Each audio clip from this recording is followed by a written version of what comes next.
Hi, I'm Rowan, and today we're talking about snacks. We're talking about diabetes, and we're talking about keeping things in perspective. You see, it's very easy to look at the can of Stag chili and go, oh, I shouldn't eat that. It's got so many carbs. Instead, I'll have another snack. And then eat too many of these things here, and then watch your blood sugar go up anyway.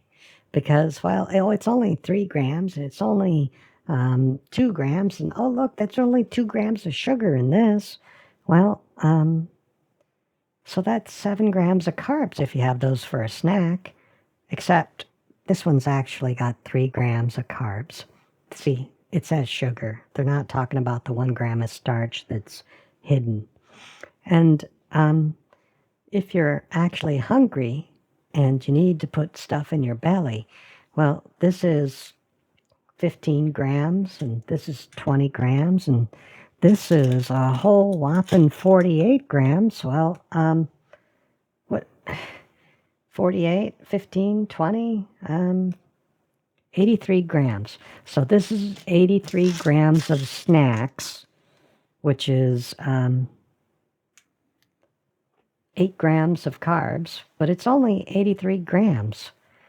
You know, you actually need to eat some bulk if you're hungry. And this is 26 grams of carbs minus the fiber, 4 grams, so 22 grams of carbohydrates. But its serving size is 247 grams for 22 grams as opposed to 8 grams here. 3 times this. 3 times 8 is 24. Gets to be just a little bit more than the number of grams here. But you're still only at 83. Is that what we came up with? 83 grams? So if you got 3 times this, 3 times 83 is 240 grams, you suddenly have more carbs than the 247 grams here. And yeah, they're net grams, so those are actually your sugars and starches. So equal weight, these actually have more carbs than your chili. Am I wrong here? Hold on a second.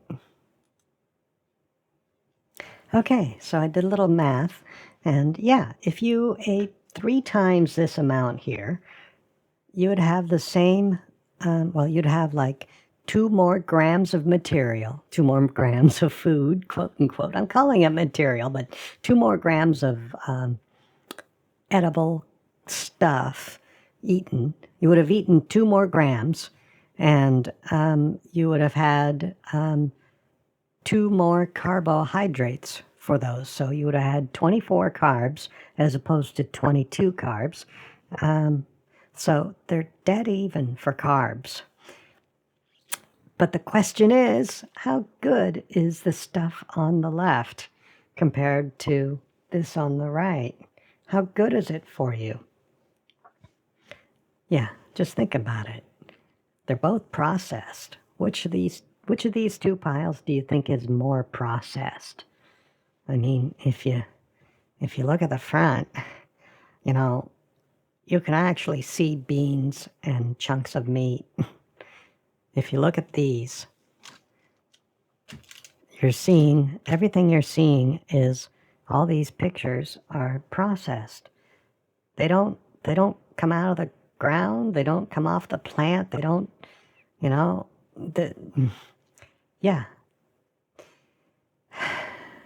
So it's a question of what other intangibles are we not looking at? You can't just look at the carbs and go, oh, these are dead even carb-wise, so I can just eat the pile on the left 3 times. Because, well, you're missing out on other things. Like there isn't a lot listed here, but I have lights on, but I can't read right now. My eyes are toasted. Well, Mr. R's eyes are toasted. I happen to be here trying to use them.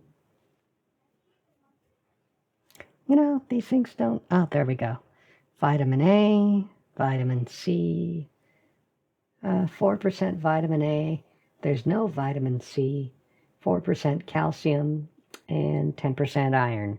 So this one has vitamin A, calcium, and iron in it. Okay. Is there... I can't even read these. Protein, 2 grams. Highly processed. Anyhow, yeah.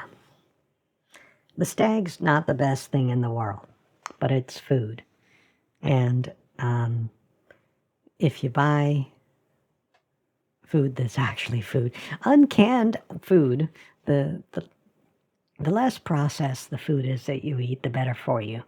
I'm not going to go get a steak out of the freezer and slap it next to this thing, this pile here, but it's obviously going to be better for you than the stag. How many calories are in here? That's the other thing. There's calories here, and there's 200 calories for that, and how many calories are here? 80. So that's 80, that's 200, and oh, amazing, that's 80 also. So 360 calories over here. This is 320 calories for this serving. This is 320 calories for this quantity here. So, yeah, that's a lot of calories. Where are they getting these calories from?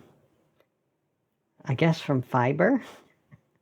I guess. I don't know. But if you ate 3 times this to match the number of carbs in this, yeah, oh yeah, there's another thing to think about, is calories versus caloric availability. What does that mean? The more processed your food is, the more available the calories are. So let's think about it this way. Raw food, a carrot that you just pulled out of the ground and wiped the dirt off and you're going to eat it, is got the same number of calories as a carrot that you've peeled and cut into little cubes and fried in a frying pan, okay? But the fact that you took the skin off and you cut into little chunks and you fried it means that the stuff that gets in the way of you absorbing those calories has been reduced. The skin, which is harder to digest, has been removed. The sugars that are inside the carrot itself have been caramelized some by cooking, which makes them easier to get out of the food, and the food has been broken down some by cooking. So, yeah, the availability of the carrot's calories goes up the more processed it is. So, there's only 320 calories on the left. But how processed are those calories? How processed is the material? How readily available are the calories that are on the left? As opposed to the right, which is, probably just as processed as the left, but maybe not, because, you can still see beans and you can still see chunks of meat and you can still, that there's individual things here as opposed to puree of yummy. And yeah, so that's something else to think about here, isn't it? These snacks are snacks because they're meant to be yummies, and they're meant to be yummies that are less bad for you than the ones that are made with sugar. But none of these are going to be as good for you as a steak, or as good as, fresh vegetables and a piece of cheese because, well, cheese is better for you than any of these snacks. Yeah. Anyhow, the purpose of this video was to point out that you should not be eating these snacks as a meal. At a minimum, you should be eating something that looks like food as opposed to something that looks like chocolate and candy. And, optimally, you should be eating food that is as close to what it was in nature before you put it on your plate.